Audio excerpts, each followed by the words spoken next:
Film diawali dengan memperlihatkan sekelompok orang berseragam hitam yang menyabotase atau merusak sebuah tempat. Setelah itu mereka melubangi lahan peternakan tersebut dengan sebuah bom.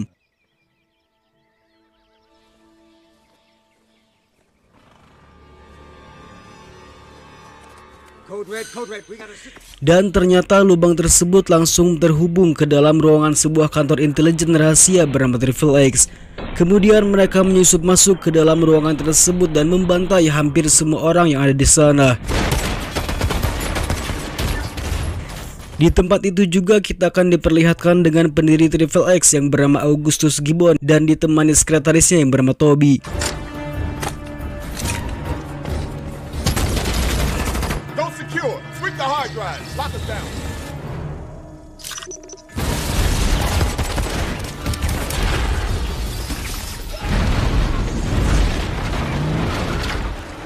Di dalam pelariannya, Agus mengatakan kepada Toby bahwa mereka harus segera mencari seorang agen Triple X yang baru. Sementara itu, scene beralih di istana kepresidenan yang memperlihatkan seorang sekretaris pertahanan bernama Jenderal George. Di sana dia sedang melaporkan kepada presiden bahwa mereka telah kehilangan 16 agen yang mati dalam sebuah misi, dan sang jenderal juga berjanji bahwa dia akan menyelesaikan masalah tersebut dengan cepat. Namun hal tersebut tidak terlalu disukai oleh presiden karena faktanya presiden Amerika sendiri merupakan orang yang sangat cinta damai dan tidak menyukai jalur kekerasan yang bisa menimbulkan peperangan.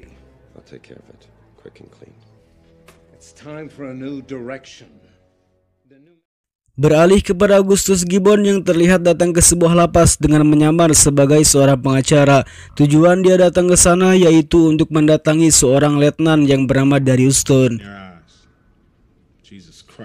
Sedikit informasi, ternyata mereka berdua merupakan teman lama, namun sekarang kehidupannya berbeda setelah penyerangan yang mereka alami beberapa tahun yang lalu. Di sana Gibbon menginginkan Darius untuk berekrut kembali sebagai seorang prajurit, dan meski Darius sempat menolak, akhirnya dia pun menerima tawaran tersebut setelah dia mendengar bahwa unit mereka yang dulu akan diserang oleh seseorang dan membunuh mereka berdua. Akhirnya mereka berdua pun sepakat untuk bertemu pada siang hari di halaman penjara.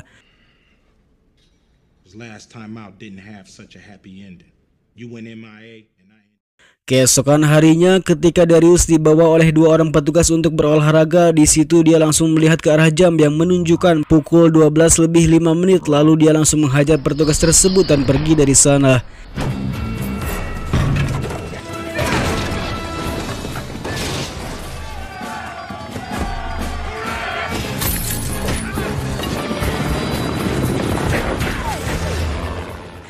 Setelah berhasil melarikan diri, Darius lalu mengajak Gibbons dan Toby untuk bersembunyi di tempatnya.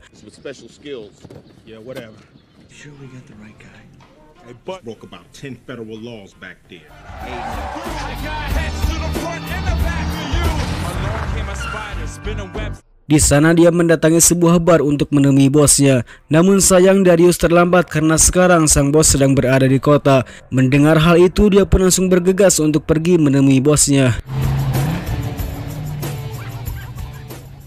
Singkat cerita, kini Darius bertemu langsung dengan bos lama yang ternyata merupakan pacarnya sendiri, dan tujuan dia ke sana semata-mata hanya untuk menumpang tidur hingga misi yang dijalaninya selesai.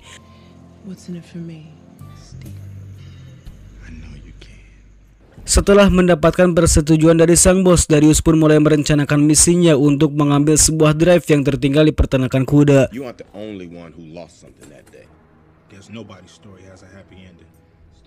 Singkat cerita, akhirnya mereka pun pergi ke peternakan kuda untuk mengambil kembali drive tersebut. Dan Toby juga meminta kepada Darius untuk menjalankan misinya secara diam-diam dan sembunyi-sembunyi. Namun tiba-tiba, mendengar ledakan tersebut, seorang agensi yang bernama Kyle Christopher langsung mengarahkan semua anak buahnya untuk mengecek apa yang terjadi. Namun sesampainya di atas, dia tidak melihat seorang pun di sana. Dan tak lama dia baru menyadari bahwa ledakan tersebut merupakan sebuah ledakan pengalihan sehingga membuat Darius dapat dengan leluasa mengambil barang milik Gibbons.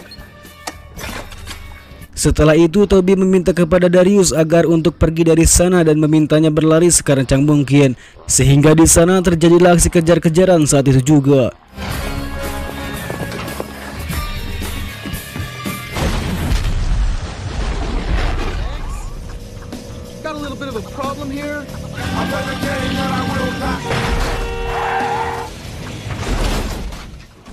Setelah Kai gagal dalam menjalankan misinya, dia dan anak buahnya pun langsung menelusuri latar belakang dari Darius Stone. Darius sendiri merupakan ex-militer angkatan laut yang dipenjara karena suatu insiden. Kemudian dia bersekongkol dengan atasannya yang bernama Augustus Gibbon yang kita lihat di beberapa menit ke belakang.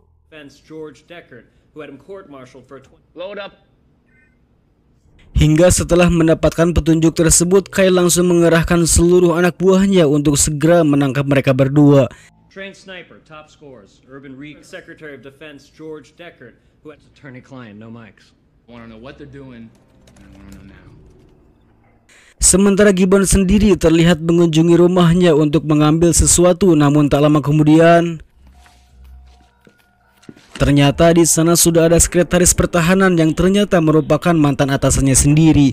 Namun sayangnya atasannya itu telah mengkhianati Gibbons dan membunuhnya dengan meledakkan rumahnya.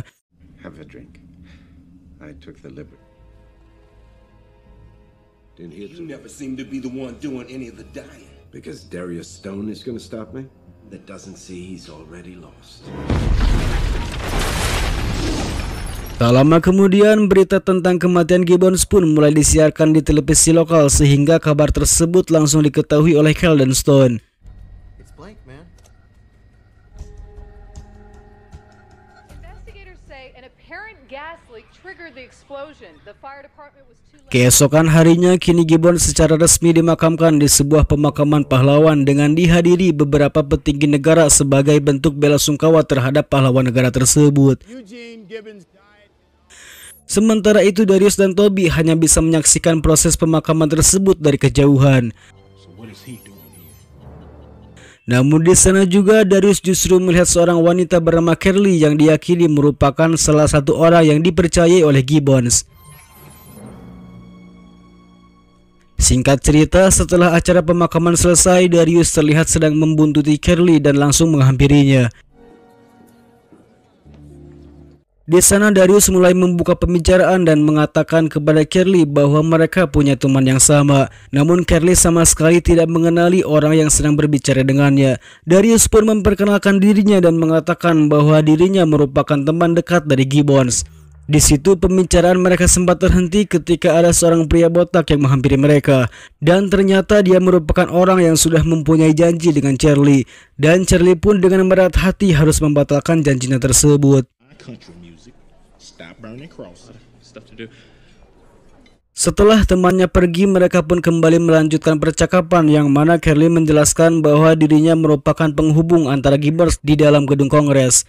Mendengar hal tersebut, Darius pun meminta bantuan kepadanya untuk bertemu dengan seorang sekretaris pertahanan yang bernama George. I was Gibbons' contact on the Hill. I'm an aide. Singkat cerita, kini Darius berhasil mendekati George berkat bantuan dari Charlie. Namun sayangnya aksi Darius malah diketahui oleh bawahannya hingga dia pun dikejar oleh mereka. You know, I never miss a point. Must be the music. Yuri, we go back 30 years, Jack.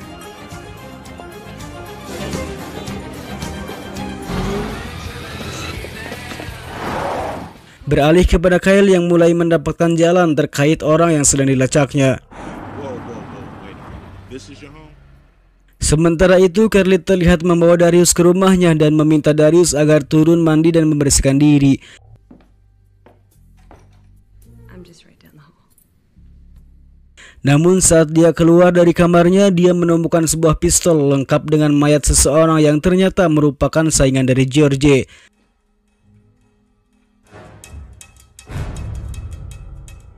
Dan tak lama kemudian sirine polisi pun berbunyi yang menandakan bahwa polisi telah berdatangan dan mengepung tempat mereka.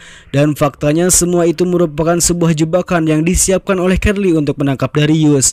Selain itu juga Cal terlihat datang dan langsung masuk mendahului polisi untuk berbicara empat mata dengan Darius. Give me a hostage negotiator. Clear a 2-block radar. Who you are? You got 6 minutes till we breach. Dan setelah bertemu dengannya, dia langsung memberikan pertanyaan terkait pembunuh yang baru saja dia lakukan. Namun Darius menyangkal pembunuhan tersebut karena dia tidak tahu dan dia juga tidak mengenal orang tersebut. Deckard. I don't even know the guy. Never seen him before in my life. Setelah waktu yang diberikan polisi habis, akhirnya Cal terpaksa harus kembali dan kini polisilah yang akan masuk untuk menangkap Darius. Dan dengan berbekal alat pendeteksi panas, mereka pun langsung masuk ke rumah tersebut. Namun sayangnya Darius justru lebih pintar dengan meletakkan beberapa daging yang telah dipanaskan ke dalam bak mandi. Sehingga ketika semua orang tertuju pada daging tersebut, Darius dengan mudahnya menangkap salah satu dari polisi dan melarikan diri dari sana.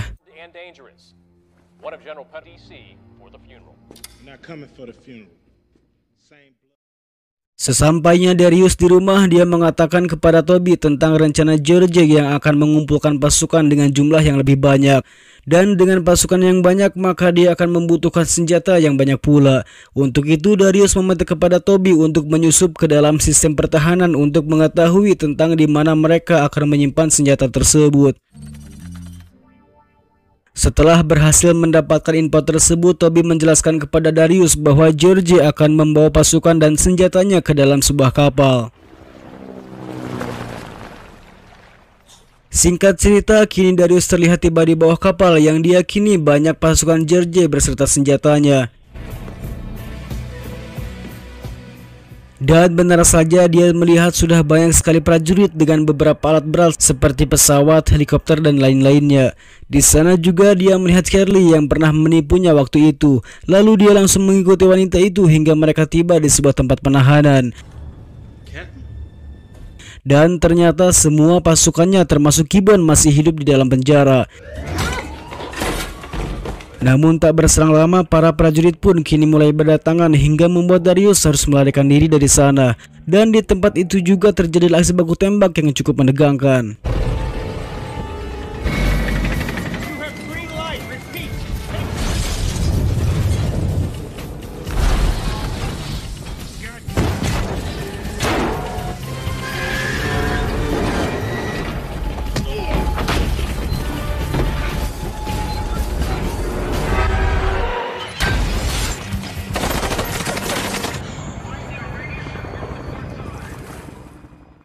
Setelah berhasil melarikan diri, Darius pun langsung menghampiri Kyle untuk menjelaskan tentang rencana George.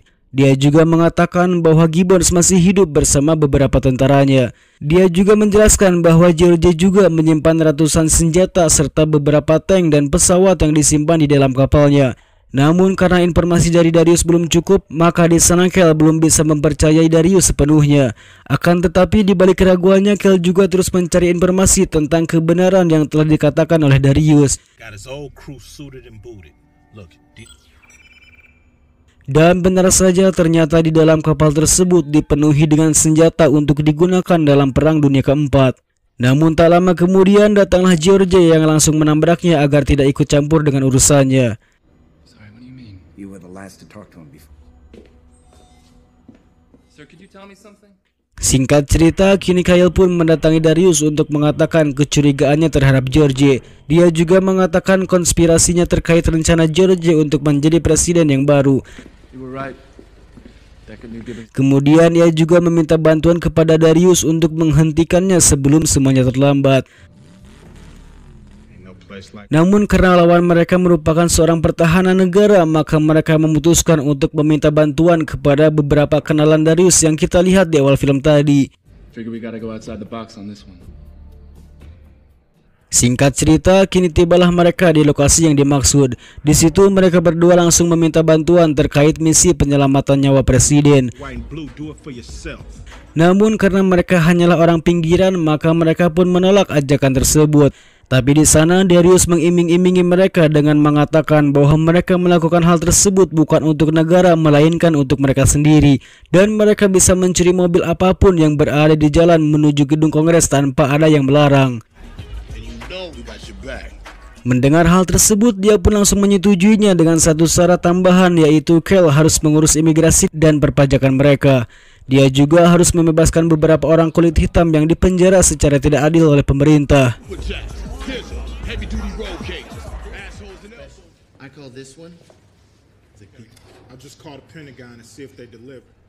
Singkat cerita, kini mereka pun langsung menjalankan aksi pertamanya, di mana mereka menghentikan sebuah mobil pengantar keju yang akan dikirim kepada Departemen Pertahanan. Dan setelah mobil tersebut berhasil dihadang, ternyata banyak sekali senjata yang disembunyikan di balik tumpukan keju tersebut. Sementara itu, George terlihat membawa beberapa prajurit yang akan mereka kambing hitamkan dalam aksinya. I believe it. I know your problem is, Augie. Beralih kepada Darius yang sedang merencanakan penyerangan terhadap beberapa anak buah George yang disimpan di setiap titik untuk mengamankan gedung Kongres.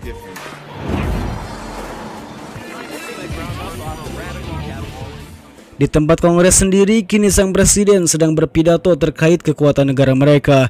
Dia berharap agar semua permasalahan di dalam negara dapat diselesaikan dengan perdamaian.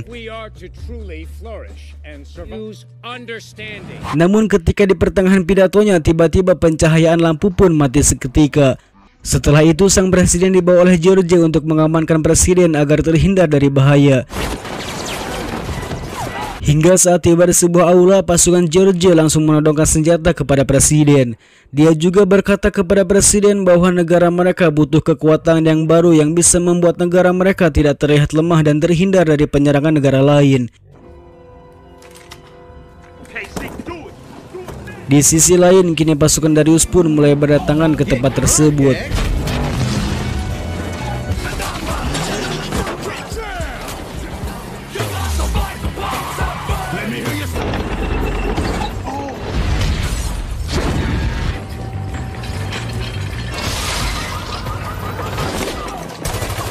Sementara itu, George langsung membawa presiden menuju kereta cepat agar dia bisa membunuhnya dengan leluasa.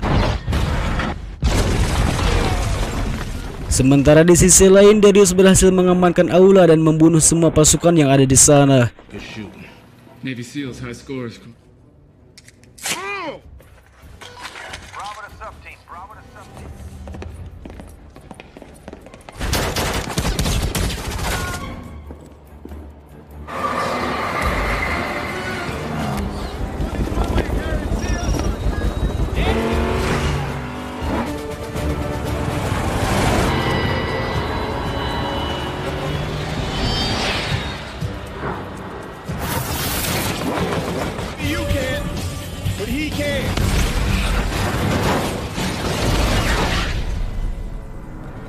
Setelah Darius berhasil masuk ke dalam kereta, dia langsung dihadapkan dengan tangan kanan George hingga terjadilah aksi baku hantam saat itu juga.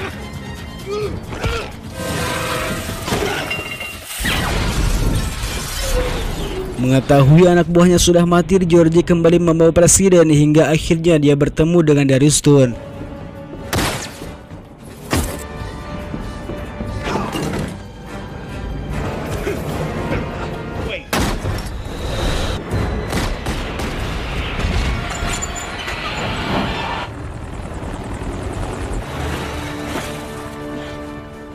Singkat cerita, setelah semua yang terjadi, kini berita meliput tentang penyerangan gedung Kongres di berbagai media televisi.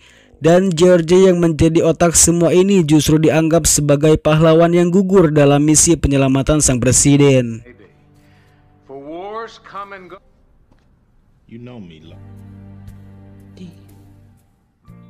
Nah, itulah dulu seluruh alur cerita film State of the Union tahun 2005.